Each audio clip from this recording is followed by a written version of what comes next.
This is Anna and Neha's presentation for the death penalty. Today we're going to be making a cake, a death penalty themed cake, while discussing the facts about the death penalty. What is the death penalty?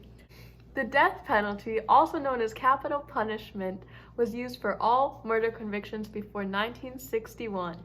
But in 1961, the charges were divided into non-capital and capital offenses. What types of punishment were there?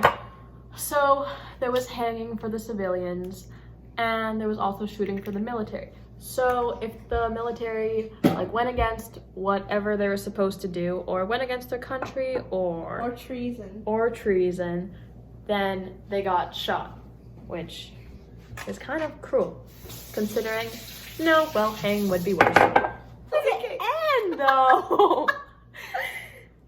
But Anna, how did it end? Calls to abolish the death penalty started before Canada's establishment in 1867. Why did I say 7 like that? 1867. But nothing lasted long.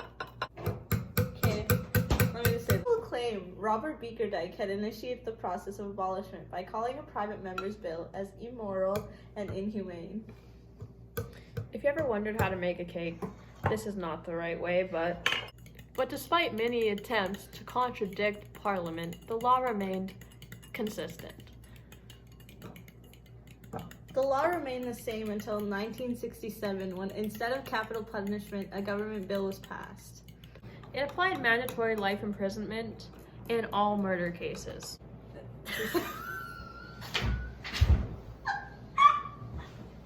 1998, Canada became a fully abolitionist country, when they eliminate the death penalty for military members as well. Good for them.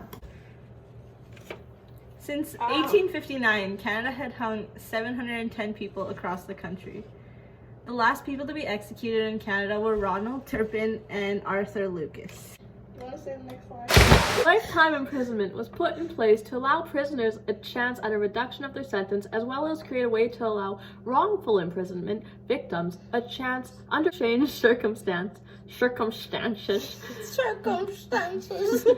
to have a second chance at life. Wow, good for them. So what happened? Ever since 2011, prisoners convicted of such sentences have to serve at least 25 years in prison before being able to apply for parole. In some cases, murderers can get longer sentences. Rightfully so. For example, Travis Baumgartner killed 3 co-workers after robbing an armored car in Alberta. He was sentenced to 40 years in prison before he could even apply for parole. Which, when you think about it, he did kill someone, so. Some studies actually prove that the death penalty may increase the rate of violent crimes, as some prisoners would actually prefer death to a life sentence. Even though Canada no longer has capital punishment, there are Canadians in countries such as Iran, Saudi Arabia, and the US that are still at risk for the death penalty. It is immoral to sacrifice human rights to obtain a sense of vengeance. Returning violence for violence multiplies violence, adding deeper darkness to a night already devoid of stars. Martin Luther King Jr. on the death penalty. 20 more minutes to go.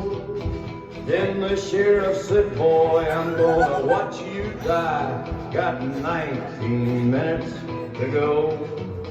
So I laughed in his face and I spit in his eye. Got 18 minutes to go.